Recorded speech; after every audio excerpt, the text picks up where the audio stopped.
Usa ka pagtuo, usa ka tingog, usa ka katawhan.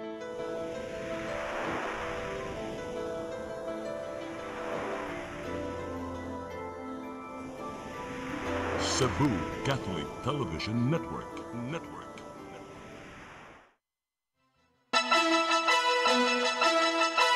Uluhan sa mga balita sa Sayri 47. Pagsaka sa kaso sa leptospirosis, gipangandaman sa DOH-7. Kani LTFRB 7 Director Amid Quizon, gitudlo nga bag-ong terminal manager sa probinsya sa Sugbo. 5-minute response time sa Police Regional Office 7, na uyunan ni Mayor Nestor Archival, makadawat og tumblers. Lalaki nga tigpatanto og kwarta sa syudad sa Naga, gipatay. Sugbo, Kabisayan ug Mindanao, Pilipinas ug katawhan kutos maabot atong Sibya sa tibuok kalibutan mayong hapon. Live kita karon sa CCTN Channel 47 ug kini ang tulumanon sa nagunang kasayuran nga angay natong masayran. Sa nga ni Attorney Danica Caballes, ako si Dennis Tabar ug kini ang Sayri 47.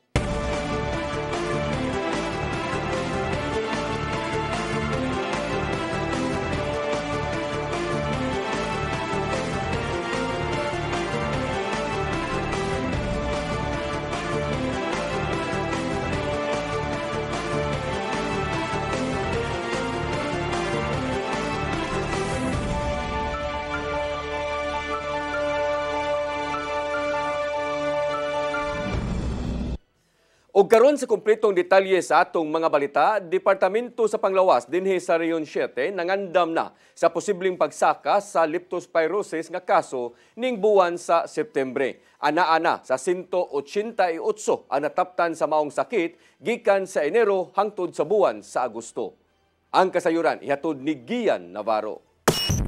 Gilauman sa Department of Health 7 ang posibleng pagsaka sa mga kaso sa sakit nga leptospirosis ning buwana. Ilabi na nga natagamtaman sa managlahing nga bahin sa Sugbo ug subang dapit ang daling pagbaha human sa sagunson nga pagbundak sa uwan. Sa gitunol nga datos gikan sa Regional Epidemiology and Surveillance Unit, niabot na og 188 ang mga nataptan sa leptospirosis gikan Enero hangtod Agosto ning tuiga. Diin 20 ka mga tao ang nakalas. Mas taas kini og 68% gikan sa 112 ka mga kaso nini sa susamang panahon nitong 2024. Mato di Dr. Eugenia Mercedes Cañal sa DOH-7 Resu nga usa sa mga gisiguro ang igong gidaghanon sa mga hospital beds. Kini aron pang atimanon ang uban pa mga pasyenteng naigo sa sintomas sa leptospirosis sama na lang sa labad sa ulo, hilanat, gitakigan ug uban pa human nga nilugsong sa baha. In the event nga there will be a rapid rise of cases of leptospirosis requiring an increase also of hospitalization utilization nato, so hospital utilization care nato. I think we are ready. We've proven that already during the pandemic, and I think leptospirosis is nothing new to us. Makuha ang sakit nga leptospirosis sa kagaw nga leptospira nga mao'y gibilin gikan sa hugaw sa mga kahayupan ug mosulod kini sa lawas kung adunay samad ang tao. Sa gihatag nga datos gikan sa DOH-7, sagad sa mga kuyaw nga maigo sa mong sakit, mga mag-uuma, tinun-an, housewives, apil na ang mga BPO workers ug uban pa. Aduna nay doses sa prophylaxis drug batok leptospirosis ang mga local health units human sila gipangtagaan sa DOH-7. Apan giingusgan sa ahensya ang mga LGU nga pahugtan ang monitoring alang sa posibleng pagsaka sa mga kaso maong di angayang kakumpiyansahan. Ang ato agyod no nga number 1 is not enough na siya nga gitagaan nato prophylaxis or gitagaan nato siya og tambal kay na-expose siya sa baha. So, ang continuous monitoring sa simptomas sa usa ka individual nga na-expose sa baha, padayon gihapon na. Kaya nagkagrabe naman ng baha karon, gihingusgan sa DOH-7 ang mas holistic nga approach aron pakigbatukan ang mong sakit. Hinuon pa dahil ng panagsabot sa DOH-7 sa ubang LGUs o mga stakeholders alang sa dugang pang pagpangandam kung naimaigo sa makamatay nga leptospirosis. The communities play role as well. So ang labay na to sa basura bisag asa lang. Okay? So magka-clog sa atong draining system. Okay? So it's all an interplay of different factors nga nganong gabaha sa usa ka community. Navarro, CCTN News. Samtang sa laing balita, gitudlo ni Gobernador Pamela Bari 4 si Amid Quezon aron dumalaon ang mga bus terminals nga gidumala sa Kapitolyo. Si Quezon mao ang kaniadto Regional Director sa Land Transportation, Franchising and Regulatory Board dinhi sa Rion 7. Gitoyo ni Bari 4 sa pagtudlo kang Quezon sa maong posisyon tungod sa nahimong pagdumala sa LTFRB 7 kaniadto. Gitahasan si Gobernador ang bag-ong terminal manager nga himuong hapsay ang pagpatuman sa mga lagda sa North ug South Bus Terminal aron dili mahasol ang tanang pasahero. Aprobado na sa Provincial Board ang kontrata ni Quezon isip terminal manager atol sa ilang regular nga sesyon.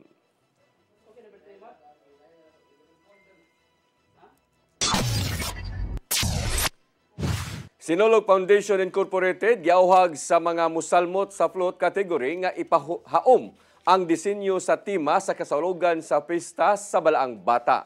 Laing gikabalakan ang sitwasyon sa venue nga diha ipahigayon sa Cebu City Sports Complex. Ang kasayuran ihatod ni Gian Navarro. Gibutyag sa Executive Director sa Sinulog Foundation Incorporated nga si Jojo Labella nga sa Marso pa lang nangandam na alang sa Sinulog Grand Parade nga may tabo karong Enero 2026. Hinungdan nga gisubay nila ang mga lagda sa managlaing kompetisyon apil na ang float category. Mato di Labella nga usa sa giyatagan og konsiderasyon mao ang saktong gitas-on sa float aron dili na magkahasol-hasol atol sa parada. Himuon nilang sayo ang deadline alang sa float category aron makahigayon sa pagsukit-sukit kung sakto ba ang gitas-on apil na ang detalye sa disenyo. Giauhag usab nila ang mga interesado sa mga kategorya nga di ipalabi ang komersyalismo sa iyang float o ipahaom sa pagbalaan sa kapistahan. Pwede sila mga floats, but we, according to the guidelines, makuha man yun na kung sa center. Is it the product or is it the Santo Niño observance for the icon or the fiesta? Sa kasamtangan, kutob lang una sa 35 ka mga dancing contingents ang musalmot sa Sinulog Grand Parade. Ilabi na nga adunay pipila ka mga out-of-town contingents ang nipadayag na sa interes aron manayaw sa fiesta sa Batang Jesus. Hinuon pa dayon ang ilang pagpakigalayon sa Cebu City Government alang sa paghanay sa dugang pang guidelines sa kompetisyon. Of course, naman yung mga muhangyo na nakaprepare na sila, so we just gave considerations also. And of course, with the interventions at city government, okay, of course, they already prepared. This meant something. Otong daghan kayo last year. Sa naibanin, gisaw-an nilang Labella ang problema sa gidangatan sa rubberized track oval sa Cebu City Sports Complex isip venue sa kapistahan karong Enero. Gani gisaway ni Cebu City Sports Center Executive Director Brando Villaques ang kabati sa kahimtang sa mong oval human kapila ng giayo o gipanindot sa nang aging administrasyon. Sumapa niya nga low quality materials ang gigamit mong daling nangapaksit human katapusang giayo sa wala pa gigamit netong Sinulog 2025. Ayon gyapon ng oval depende sa mamahimong assessment sa mga kadagkuan. Mong pay mangnuan sa CCSC ang mga managan sa rubberized oval nga magbantay sa mga nangapaksit nga bahin aron kalikayan ang mga aksidente. Gian Navarro, CCTN News. Langay nga paghuman sa gitrabahong skywalk sa Barangay Ibo, Dakbayan sa Lapu-Lapu, gihatagan og katin-awan ni Kongresista Junard Ahong Chan. Usa sa gitudlo nga hinungdan ang mga wires sa Miko nga nakapektuhan ang pagpatuman sa proyekto. Ang kasayuran ihatod ni Cristel Joy Felerca.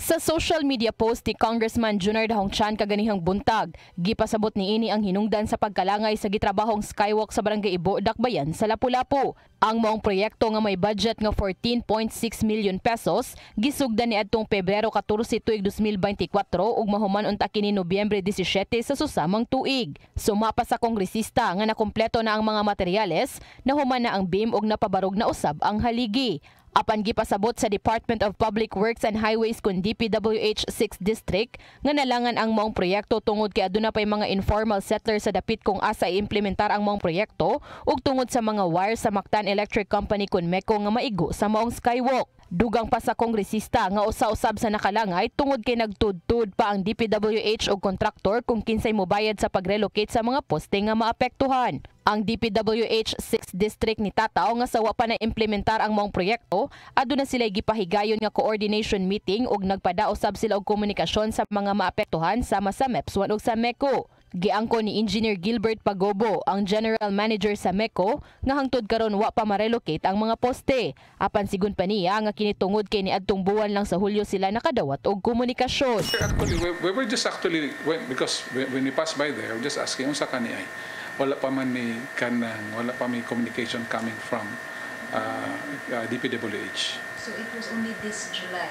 It was this early July because we conducted an inspection, I think July 5. Nihatag sila og estimated cost sa pag-relocate ngadto sa kontraktor niadtong Hulyo 9 ug nadawat nila ang bayad ni adto lang Agosto 26. Sigon pa sa kongresista nga tungod kay nakabayad naman ang kontraktor, gimanduan niya ang MECO nga kinahanglang matrabaho na kini sulod ning simanaha. Samtang nibutyag si Engineer Pagobo nga mabuhat ra kini nila sulod ning simanaha apan usa sa ilang gikonsidera mao ang maapektuhan nga mga locator sa MEPS 1. Ang medyo challenging lang yun is really the kanang kuan ang scheduling.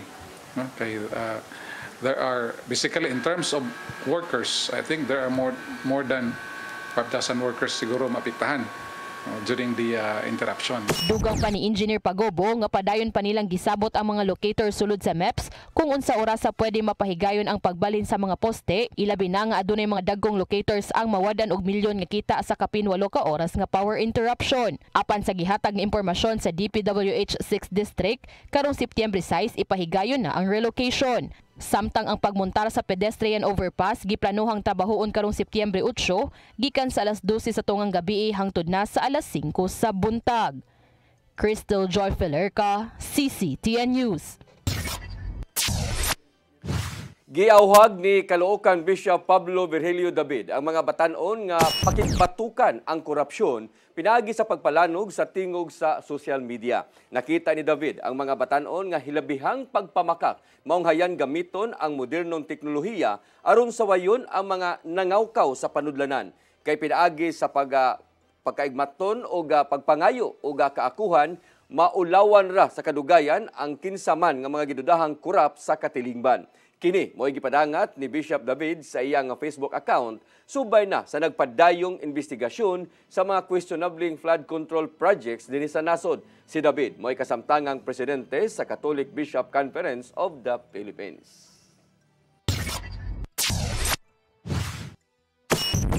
Mosunod, 5-minute response time sa Police Regional Office 7 na uyunan ni Mayor Nestor Archival, makadawat og tumblers.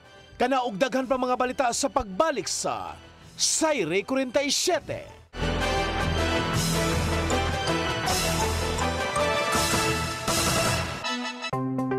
Discover the beauty of the Philippines.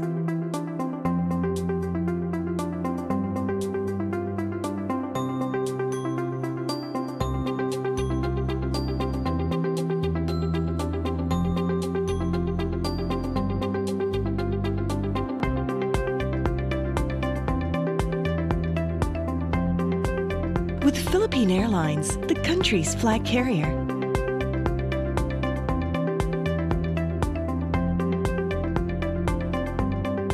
The airline that lets you feel the warmth of the nation.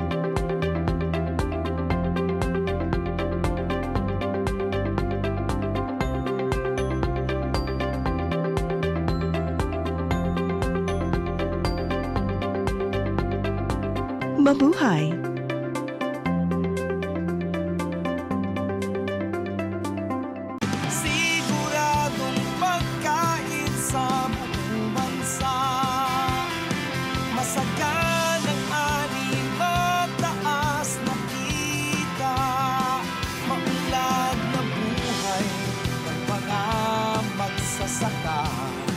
At mga mangingisda, siguradong pagkain sa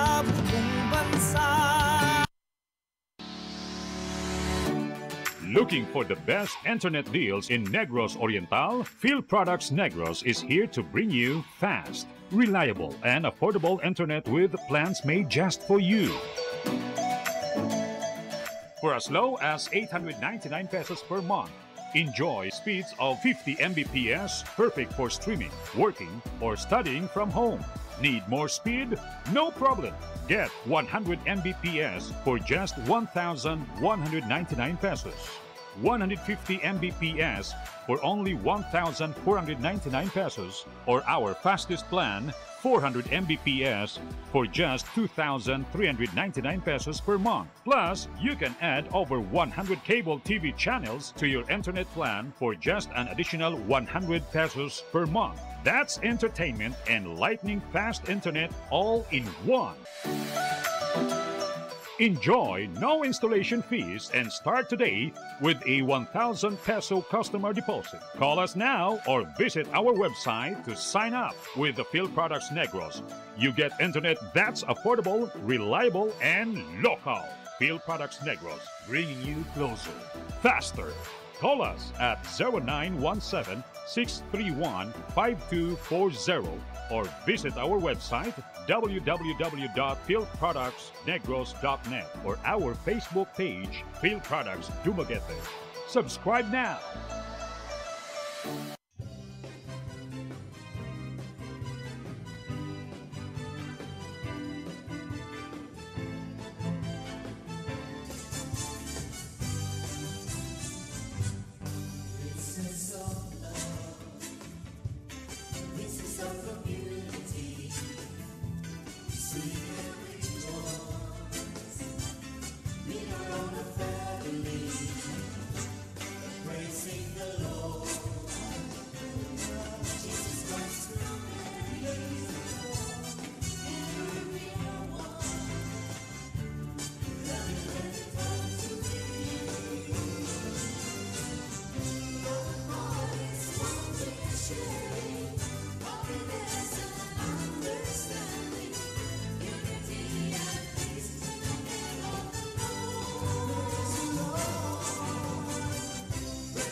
I am the God that healeth thee.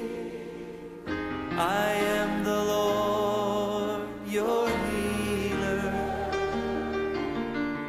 I sent my word and healed your disease. I am the Lord, your healer. I am the God that healeth thee. I am the Lord, your healer. I sent my word and healed your disease. I am the Lord, your healer. I am the God that healeth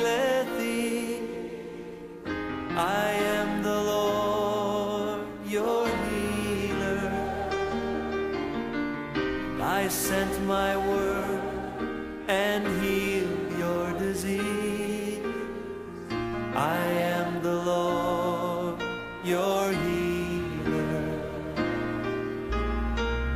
I am the God that healeth thee.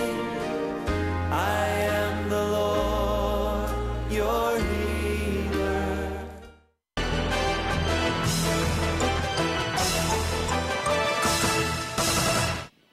Balik sa atong mga balita, Cebu City Mayor Nestor Archival mibilib sa mga sakop sa kapulisan tungod sa gipatumang 5-minute response time sa Police Regional Office 7.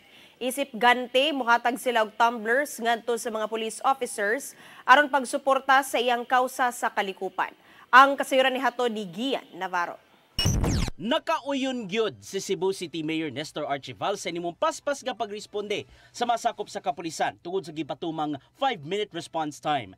Kini may nahimong assessment sa mayor human nitambong sa flag raising ceremony sa Police Regional Office 7 Headquarters isip pinasidunggang dinapit. Gisaksihan ni Archival ang maong sistema sulod sa PRO7 diin kinalang manawag ang kinsang nagpatabang gamit ang numerong 911. Giulagway ni Archival nga wag yun napakyas ang kapulisan sa pagtubag sa alarma sa dihang nagpatabang nagayod ang tao gamit among hotline. Siyang gingnan. General, gusto kong ma-simulate na naay problema sa City Hall. So, nitawag mi padulong sa 911. Ang 911 nato gilabay padulong sa CPPO. Pag-trigger, pag-sul sa CPPO, ang niabot diha sa pulis sa tubangan is 1.5 minutes. So, pasado kayo. Gamit tinon ng paspas nga pagresponde sa kapulisan tungod kay gipahugta naman ang seguridad sa gawas gabahin ning Vermonts aron kalikayan ang pagsaka sa mga krimen. Mula hutahinon ang hugot nga seguridad sa gawas hangtod na sa umaabot nga meetings sa Association of Southeast Asian Nations kun ASEAN nga ipahigayon sa Sugbo sa sunod tuig. The moment they receive that moment, magpadadan sila og mga tao, itong mga motorcycle, ang ilang drone mudagan po. Human siya misaludo. Mohatag si Archival og 300 ka mga tumblers ngadto sa mga sakop sa PRO7 ning Simanaha. Matud niya nga usa kini kaganti tungod sa gipakita sa kapulisan ngadto na sa katawhan. Magamit hinuon ang maong tumbler aron pag-awhag nga suportahan ang environmental agenda ni Archival sa syudad. Gian Navarro, CCTN News.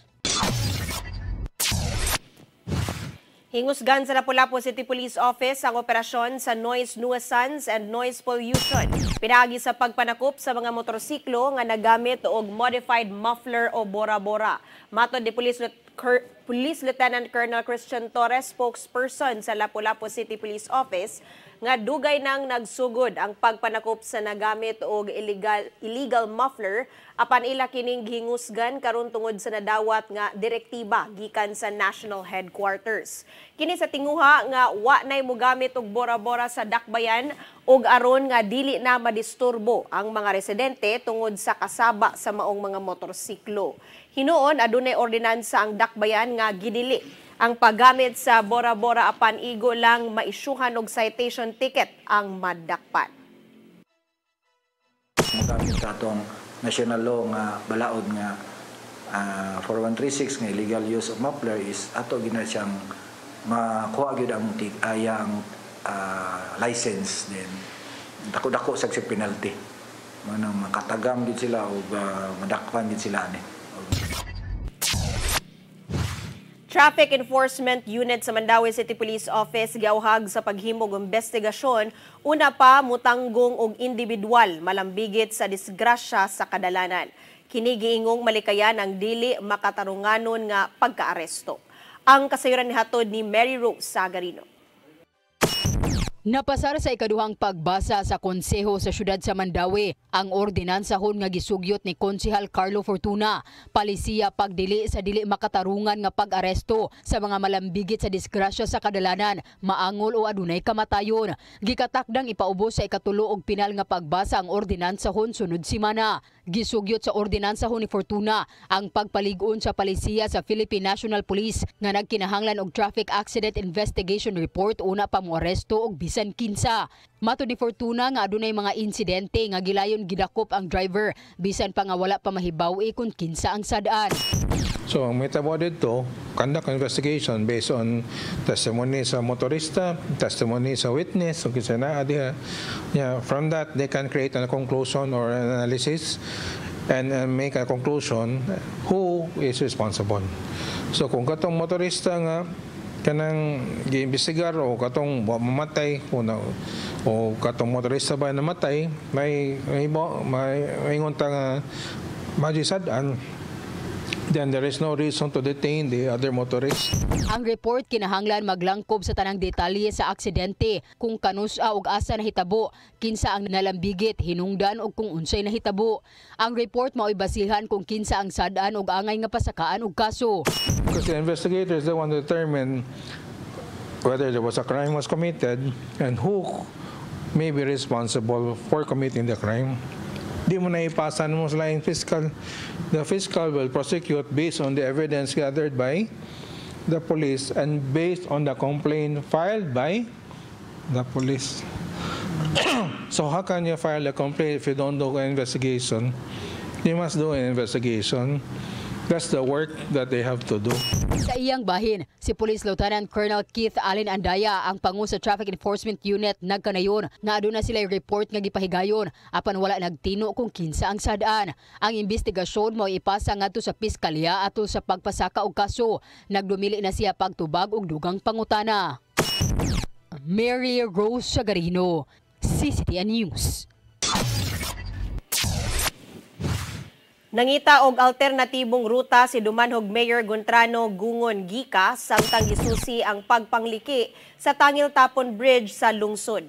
Nagpatabang si Gika ngadto sa mga mayor sa silingang lungsod, ingon man kadagkuan sa Department of Environment and Natural Resources ug Department of Public Works and Highways. Igulang giatagan og pagtagad ni Gika ang kaayuhan sa tanang mga pasahero nga mogamit sa taytayan diin anaa sa makakuyaw nga kahimtang.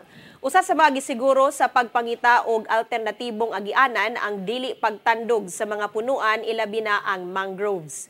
Adunay mga pagpangliki sa Tangil Tapon Bridge nga nakahatag og kakuyaw ngadto sa mga pasahero mao wala pa agia ang mga dagko nga truck. Sa laing balita, resolusyon nga nagmando sa pagpahawan sa tanan nga mga skywalk sa syudad sa Mandawi sa mga nagstandby ug uban pang mga nagbabag na pasar na sa konsiho. Tungod niini, ipahigayon ang clearing operations panguluhan sa Traffic Enforcement Agency of Mandawi kun team. Ang kasayuran ihatod ni Mary Rose Sagarino. Kining skywalk sa Barangay Luok ang usa sa siyam ka mga skywalk sa syudad sa Mandawi. Kini nahimutang atubangan sa usa ka high school. Apan pipila ka mga estudyante ang dili na mogamit sa skywalk tungod sa kabalaka sa ilang seguridad. Mga maghigda matulog sunod. Oh, mostly lalaki diri. Sa gani di way sinina or matulog. Dila man usually mong mabantayan. Bangawan, mga usara.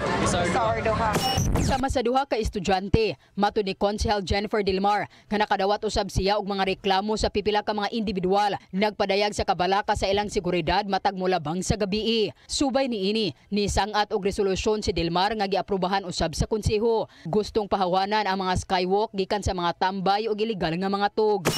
Labi na sa ato mga bata ba nga mga estudyante nga gamit yun ta kay nila pero mahadlok mo saka kay daghang mga bugoy nagstambay ibuli sila. So yeah, I asked the offices to clear all skywalk. Imanduan ang Traffic Enforcement Agency of Mandawi kun team, Mandawi City Police Office og General Services Office sa pagpahigayon og clearing operations sa tanang skywalk sa syudad sa pagpakigalayon sa barangay. Gihimugatan ni Dilmar nga ang mga skywalk gitukod aron masiguro ang kalawasan sa mga tawo nga molabang hilabi na sa highway. Gisugyot usab matud pa ni Mayor Tadeo Junki Uwano ang pagpirma og Memorandum of Agreement aron i-turn over sa mga barangay ang pagdumala sa mga skywalk alang sa mas maayong pag-atiman og seguridad. Mary Rose Sagarino, CCTN News.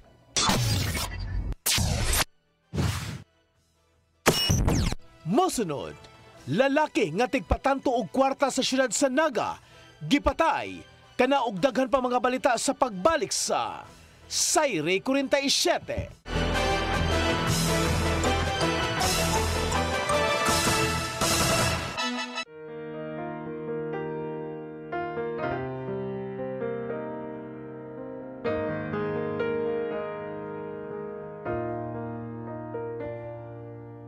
Heal me, O Lord, and I will be healed. Save me, and I will be saved. Heal me, O Lord, and I will be healed. For you are the one I praise. You are the one I praise. Sing it with me. Heal me, O Lord, and I will be healed. Save me, and I will be saved. PRO7 Action Files. Mga panghitabong naglambikit sa katawan. Gihatagan ng aksyon o kasulbaran sa kapulisan. PRO7 Action Files. Base sa talaan sa Police Regional Office 7. Nakakasong panayong isuway at taganong katinawan pinaagid ng maong tulumanon. PRO7 Action Files.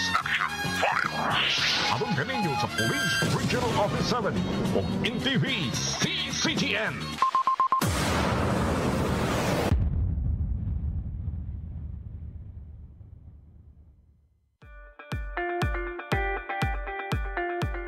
Congratulations! Nunito Tatay Dodong A. Lemchua, awarded as Cable TV Maverick, Father of Cable TV in the Philippines, given by Philippine Cable and Telecommunications Association Incorporated, PCTA, from Phil Products Group of Companies.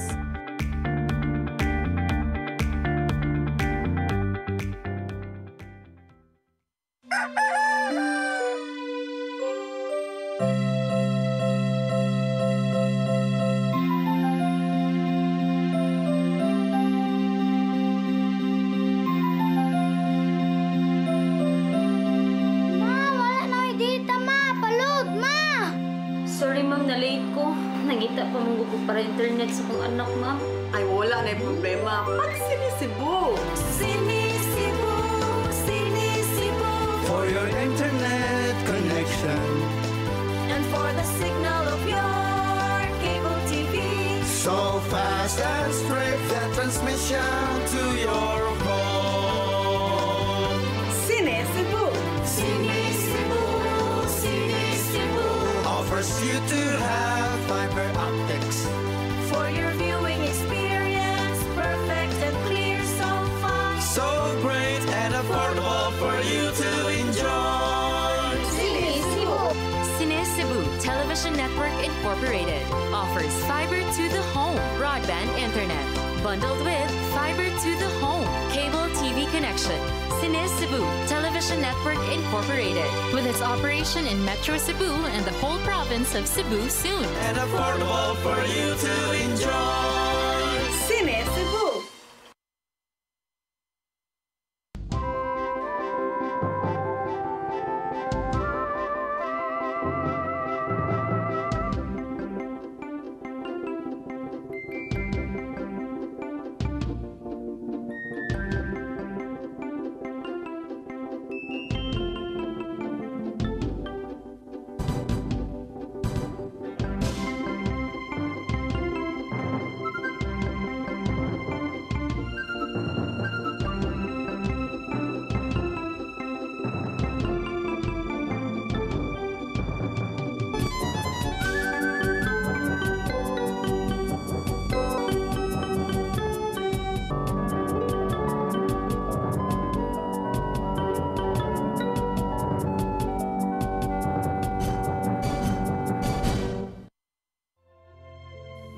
kinabuhi, puno sa hagit.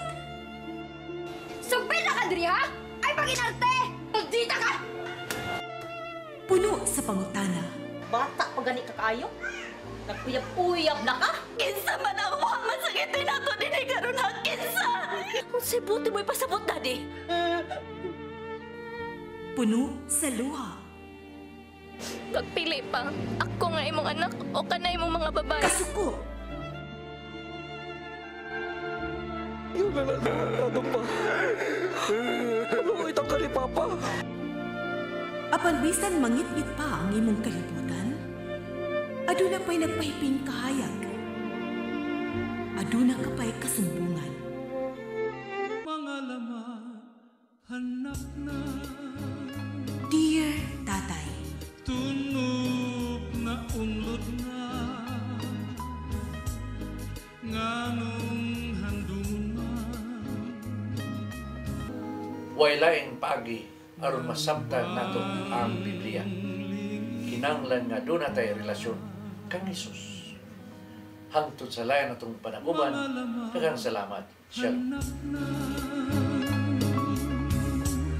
Tunog na unlod na. Di siya kumutuog na Ginoo. Pero magulo ng bata da. Nangita lagi ni gatas. Kasabot ka, akong ipakuha.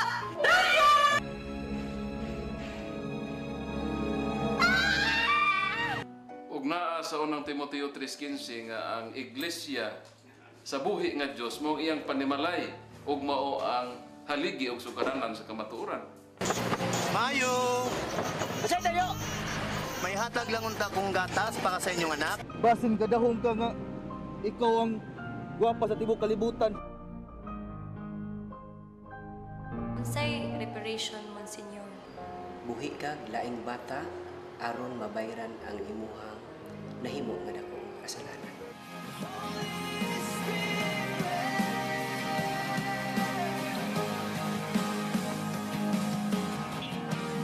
Daghan ka nato ang nagduda kung doon na bagay Ginoo o wala.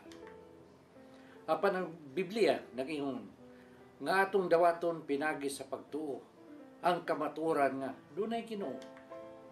Sa Hebreo 11:6 nag-ingon walay makapahimot sa Dios kung walay pagtuo. I came for you. I came for you. Holy Spirit. Your song, your music, your listening pleasure. Sing it, Cebu! And if I don't need you, this, my darling, I've been told. Jody was the girl who lived next door. I've known her, I guess, 10 years or more. Saving all my kisses just for you. Yes! You got me jumping like a crazy clown, and I don't think you're right to put it down. Since I kiss me, let me live so wide. The things that bothers me is living like goodbye. Hey, hey, set me free. Stupid Cupid, stop picking on me.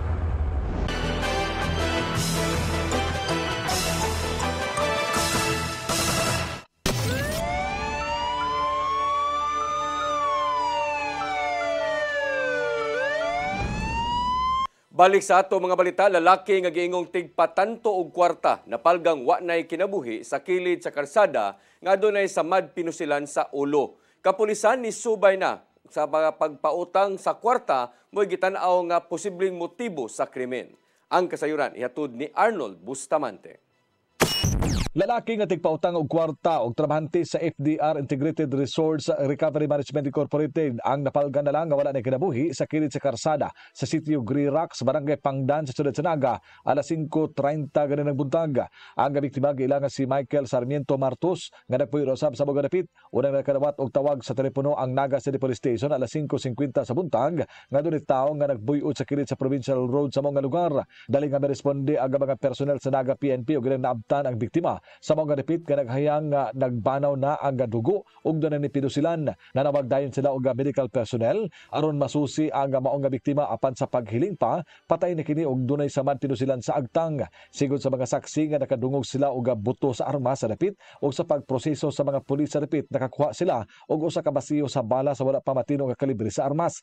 Mato ni Police Lieutenant Colonel Bernino Nocerale, ang hepe sa kapulisan sa syudad sa Naga, nga upat ka motibo ang ilang gagipang tan-aw sa pagkakaron. Apan ang duha lang una ang iyang gitug-an kini mo ang tulis ug ang pagpautang niini sa kwarta. Base sa pamahayag sa kabanay nga nawagtang na ang dala nga kwarta sa biktima nga gibanabana nga 20 nga tuna sa 30,000 ka pesos nga mao hinungdan nga ilang gitan-aw ang posibleng pagpanulis ang motibo. Gipangsubay na usab karon sa kapulisan ng mga CCTV camera sa dapit aron sa pag-ila sa naghimo sa mong krimen. We are on the angles na it could be money-related ang motive. This times it could be a possible robbery or it could be a katong karing patanto or pautang related na angle. But we are considering other two motives. No, I cannot divulge it yet at this time. But still, once makuha na nato ang ma-access na to ang available CCTV on the vicinity and plus the cooperation of the possible witnesses, I think we can narrow down the information, the investigation. Gidugang sa Nocerale nga wala sila nakitang record sa biktima silang dapit sigon sa mga silingan niini sa barangay. Apan bisan pa man ini mo palaong pa sila sa ilang investigasyon aron nila makuha ang tanang impormasyon may kalabutan sa mga krimen. Arnold Bustamante, CCTV News.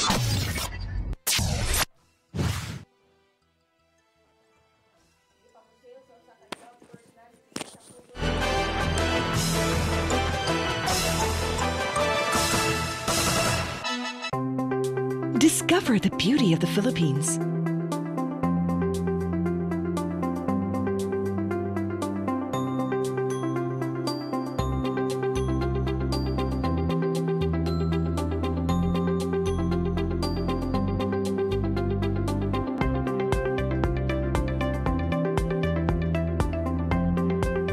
With Philippine Airlines, the country's flag carrier.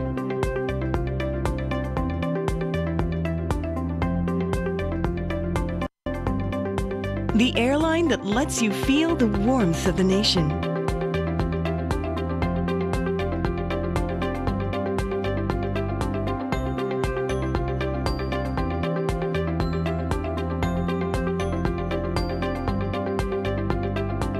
Mabuhay!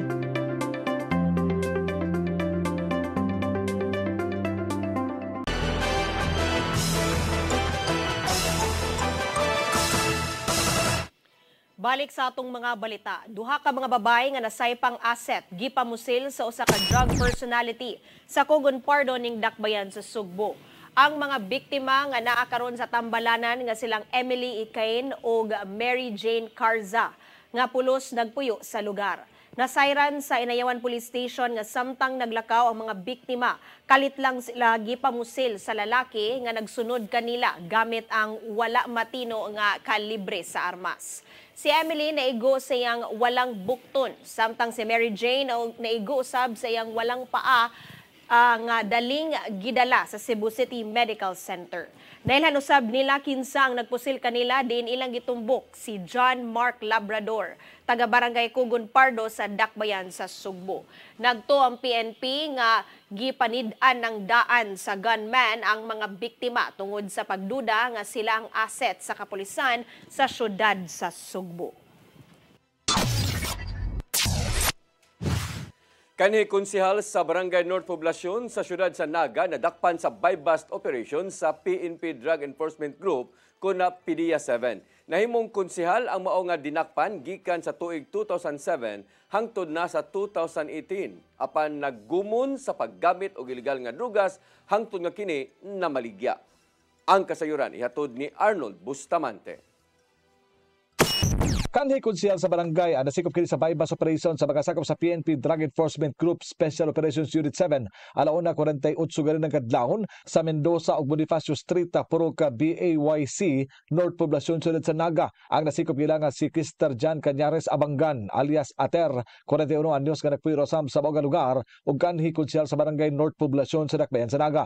Nasakmit sa mga sakop sa PDEG 7 aga mga minulto sa kituang shabu nga motimbang sa 55 gramos nga standard drug price nga 374,000 pesos. Aga mga sakop sa PDEG una nakadawat og impormasyon may kanabutan sa pagpapaligya og illegal nga droga sa suspitsado nga tungod ani ilang gipaubos sa duha ka buwan nga monitoring ug surveillance human makuha ang tanang kasayuran iladayon nga gilusad ang bypass operation sa pagpagulo sa PDEG inabagan sa Naga City Police Station, Integrity Monitoring Enforcement Group 7 ug Regional Intelligence Unit 7.